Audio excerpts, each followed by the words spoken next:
There's a lot of underwater facilities located around the planet, especially in the Mariana Trench there. There's a portal there that the extraterrestrials have been using forever. One of the facilities that's down under that is monitoring portals and monitoring ET activity underwater. A lot of extraterrestrial craft are kept underwater. It's a great place to hide, and they're interdimensional. And some use portals and some don't, because they can just enfold on themselves and be somewhere else, because they've already mastered, the time-space continuum and can travel between worlds. And that's a whole other physics thing. Could you talk a little bit about, with these underground and underwater facilities, do you know where you are when you go, and how would you get underwater, and how? Oh, yeah, that's the other thing. People are like, oh, well, there's two ways to build facilities. They build a space station. They send up, different compartments, and then they connect to each other like Legos, and then you have this big space station.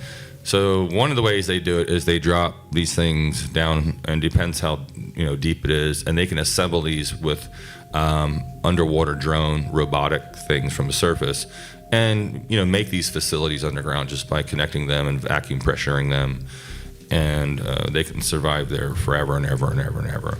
The other way is they will drill under the sea ground, and work from the bottom up, is how they usually do it with these types of cities. Now they have developed a special magnetic field to withstand these great pressures underneath, these deep seas. And what happens is it will create this bubble, of air. And it's a very thick, I don't know the science behind it, but it creates an electromagnetic field that pushes the water out. And then from there, they release this gas and this substance, which makes this 3 to 4 foot thick, clear steel. It's metal, but it's clear dome. And then they start funneling things from Florida and California to these facilities underground by using the same things they use the maglev tubes, where they're melting rock. These are very huge interstates underground that go to these facilities. But anyway, so they're working from the ground up, usually, is how they do it, depending on how deep they're going. Where does all the dirt go when they dig? How do they keep it such a secret? Well, they do liquefied. It's granite, usually rock, not so much dirt. It's liquefied. And it is liquefied and melted, and it looks like the walls look like obsidian, like glass. And that liquid is easily transported out using special vehicles, anti-gravity vehicles and other vehicles, very quickly to the surface. They're artificially intelligent, so that's AI. They just run consistently all day long, and they're doing it right now as we speak for other places. So that's where it goes. It's a very simple process. Okay, and it's not noticed. It goes unnoticed. Like they could be digging a base right now, and no one would be able to tell. Yeah, well, there's other spots too, where they can dump things on the way. It depends on how far they're going and where it's at. Number one, and how far the actual facility is. And I was not part of the construction, by the way. I just know this because I asked the same question to a couple of contractors that were involved with making the facilities, like the one that's down there by Mountain Air, New Mexico. Okay. So let's get back to the underwater bases, since these are these photos. So this is, I guess, in an episode you spoke of having to do procedures underwater. And could you explain why? Why would you not just put the being in a tank and operate them in a regular room? Why would you have to be underwater as well? Well, some of the beings come from water worlds, and there's a lot of beings that live here. We call them aquafarians. Is kind of the code we use for that. They live here already. They've been living here a long time, but we do have visitors that also come from very far away. That their ships have liquid in them of all different sorts of materials. This specific one, it looks like I'm a mermaid man with little fins. There's sometimes that you cannot, people are like, well, why can't you use those big tubes? And like, because you don't have the visualization, number one. So we actually have operating rooms as big as this room filled with seawater that we walk into with these suits and take samples, because the bodies have to be kept in the water or they'll deteriorate with pure oxygen on the surface. So that's why we cannot, use these little capsules and stuff. You have to be ambidextrous here. You're talking some very small instruments and things like that. This is a good depiction of that. And we have these special boots that keep us, they're magnetic, that keep us on the ground. Everything is contained in the suit. This is just one of the artist renditions that I depicted for them for this procedure. So it has everything an operating room would have. It's just, it's underwater. How many times did you have to do an underwater procedure like that? Did you do them often? No, maybe 5% of the ones that I did, you had to do in some sort of liquid or water. Okay. And is this, you can have these rooms in a regular base, like such as San Diego? Oh, right. It doesn't. These are not always, by the way, in the underwater facilities. These are actually on land. They transport them in special containers. So when we go to crash sites and things, we have these giant capsules, and they're filled with different types. They can be filled with all different types of gases. We're trying to simulate the atmosphere of the craft that crashed, so these ETs can, so we can save them. And these are some of the capsules when the Osprey VTOLs land that we transport the extraterrestrials in, whether they're dead or alive. You're looking at the inside of an aircraft with these capsules with these beings in them. So when you go to these underwater facilities, do you know what part of the ocean you're in? Yeah, sometimes you do. There's names for these facilities. They're all numbered. This is a very good depiction of a crash site where the technician is trying to resuscitate this being.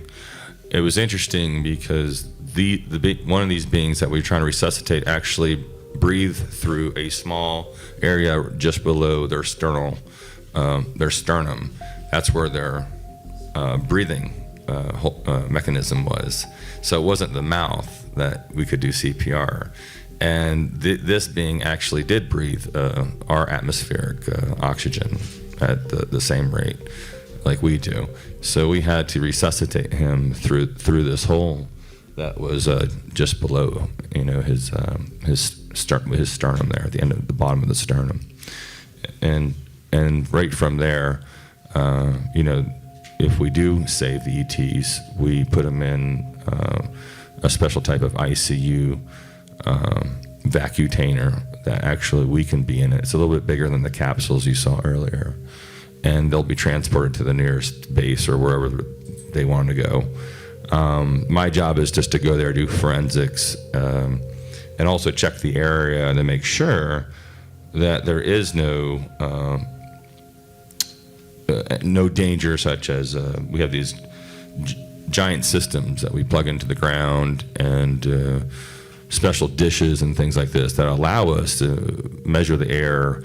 We have air scrubbers out there that measures parts per million of particulate matter. So immediately I can know if there's a deadly virus or bacteria in the air, if there's a deadly chemical, and before we even go near the crash. So we have satellites that usually 3 or 4 satellites that are already set up. They can be anywhere in 5 minutes and around the planet, that are also helping us analyze, the craft, what's inside the craft.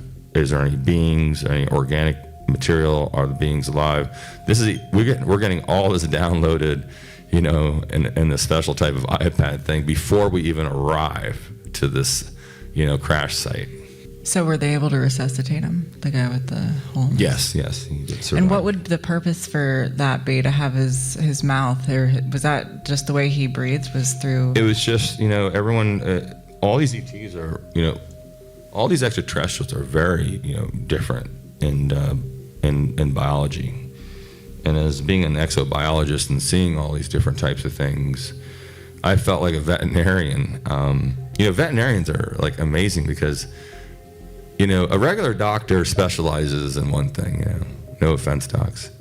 It's you're a cardiologist or you're an optometrist, and you know all about that one thing and some other things. A veterinarian's kind of like learn all the species of the planet and everything of how they work. And I work with veterinarians for 25 years because they use my technology as well for stem cells and PRP. So when I got into this, found myself down this rabbit hole here and seeing how different, even though they have 2 arms, 2 legs, and a head like we do, and maybe some fins and maybe some other things, that they're not so different. But their internal systems are completely different. We had one being that had a uterus that had 4 quadrants. You know how your heart has chambers. Well, this being only can have children once in their lifetime, and they have 4 all at once. It was so fascinating to see this because I did a lot of OB/GYN surgery in my first year in the military when I was stationed at England Air Force Base because they didn't have too much going on until Desert Storm and Desert Shield started, and we were deployed there 30 miles north of Riyadh at the Air Transportable Hospital. So I knew a lot about, the human body already.